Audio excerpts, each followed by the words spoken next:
Attending a university is one of the most significant decisions a person can make today. But it also comes with a price tag. Getting admitted to the program of your choice is only one part of the challenge. And the other part is making it affordable. Let's find out what studying actually costs and what the possibilities for funding are. Let's start with tuition fee. Are you enrolling at a university? Then you'll be charged tuition fees, and you need to pay those tuition fees to the university. There are two types of tuition fees, statutory and institutional. It applies on a lot of factors which tuition fee applies to you. You can figure that out on the BUA's website. Next to that, there are of course some additional study costs. There are some programs that have some extra study-related costs, such as uniform for the hotel program or a certain software for the game program. Make sure to check those extra costs out on the page of your study program. Besides studying, you of course have to live. You have to buy groceries, you maybe want to go to the gym and other things. So there are some additional costs just for living. I would also take into account the cost, for example, for housing, immigration, insurance, and visa fees. To give you an example, I spend around 1,000 to 1,500 a month with my rent, but I'm a big spender. So it depends if you're a big spender or you like to live cheaply. So it seems like a lot of money for a student. But believe me, the Dutch government is trying to make it as accessible as possible for international students. In the Netherlands, the higher education is subsidized for students from EEA countries, Suriname or Switzerland, which means that tuition fees can be kept relatively low, especially compared to the UK or the USA. But I know it seems still like a lot of money, but there are some options to make it cheaper and get help. Let me show them to you.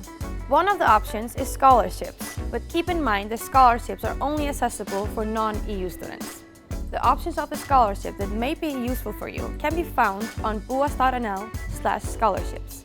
So for a lot of you, the scholarships are not applicable, but that's why we have Duo. But Duo has a lot to offer and it's a little bit difficult topic for me to explain. So let's go to Eindhoven to talk to Rob, who's an expert from Duo. Hi Rob! Hello, Thank you so much for having me. Yeah, no problem. Nice meeting you. I think you're the guy who can answer all my unanswered questions. That's right, come in. Thank you. Could you maybe introduce yourselves to the audience and maybe also tell us a bit about Duo? Yeah, sure, no problem. My name is Rob and I'm working at Duo, Dienstuitvoering Onderwijs. And Duo is a government organization who provides student finance to students who are studying in the Netherlands.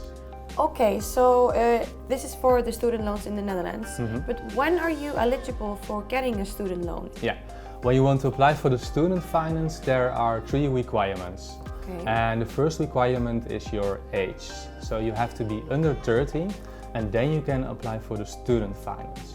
Then you have the second requirement and that's the course you are doing. You have to do a full-time course at HBO, university or MBO. And then you can apply for the student finance. So that's the second requirement. Okay. And the third requirement is the nationality. And you need to have the Dutch nationality to get the student finance. Or it can be possible that you have a residence permit, and then it's based on the kind of residence permit you have if you can receive the finance or not. And if you're from one of the EU countries, it's also possible to receive the student finance when you're working more than 56 hours in the Netherlands.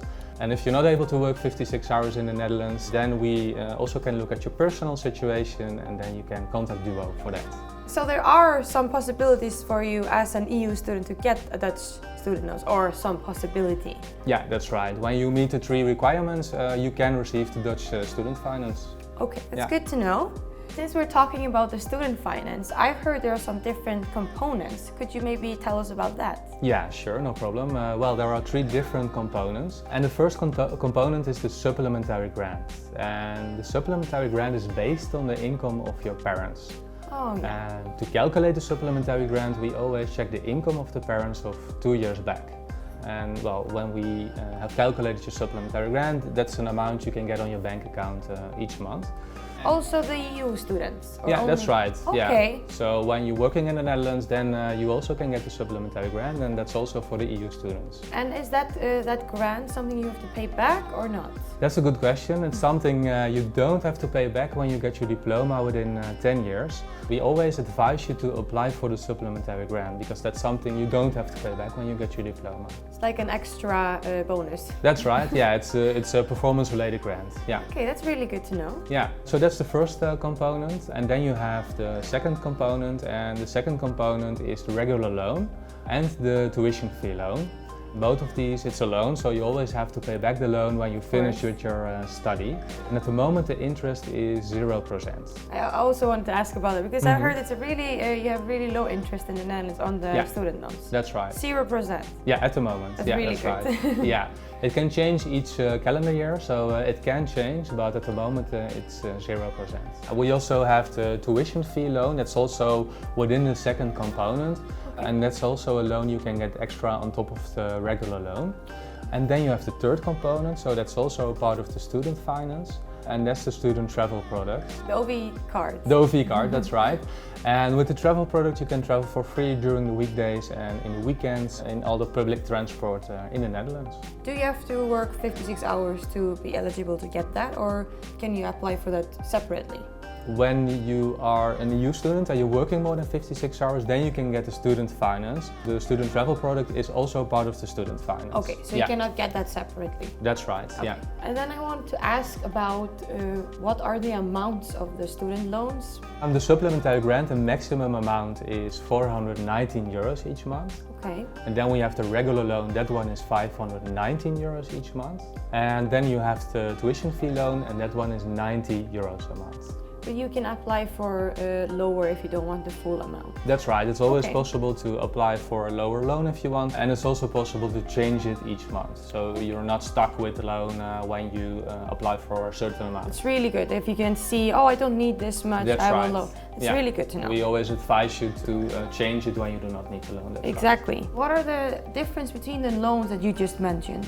We have a regular loan and the tuition fee loan. And the tuition fee loan is just an extra loan on top of the regular loan. And the height of the tuition fee loan is based on the tuition fees you have to pay in one school year. So that's just an amount you can get as an extra loan each month on top of the regular loan. So to be clear, you have to work for the supplementary grant, the student loan, and also the student travel card? That's right, yeah. But what about the tuition fee? Yeah, for the loan tuition fee you don't have to work. So only for the supplementary grant, the regular loan and the student travel product you have to work. But for the tuition fee loan you don't have to work. So each EU student can apply for the tuition fee loan without working. Okay, that's good to know. Yeah. So for how long can you receive the student finance? Yeah, you can receive the student finance for a total of 7 years. And for the first 4 years of those 7 years you can receive the supplementary grant. For the first 5 years of those 7 years you can use the student travel product. And for the full 7 years you can apply for the regular loan and the loan tuition fees. Okay, so after the 5th year you cannot get the student grant? That's right. Yeah. Yeah, from the 6th year the student travel product stops. Yeah. Okay. And when you talk about additional earnings, you don't have to stop the student finance when you have a job. So your income doesn't affect the student finance. All right, a lot of good information, but am I maybe missing some important question that you would like to inform the international students? Yeah, well, we really advise you to look at our website for more information. You can go to duo.nl. And over there we have also an international visitor part of the site, so you can click that link, and over there you can also find all this information in English. And when you scroll to the bottom of the site, there is also a link to our contact page, and over there you can find our phone number, so if you have got any further questions you can call us. And of course it's also possible to make an appointment at one of our offices here in the Netherlands. Okay, that's really good to know. Yeah. Then I think it's really clear and super helpful for the international students. Okay, great. So thank you so much for your time and your really clear answer. You're welcome. Okay, so now we talked about everything, how we can finance your studies. But in the next episode we're going to talk about working in the Netherlands, and we're actually going to visit my workplace. See you there.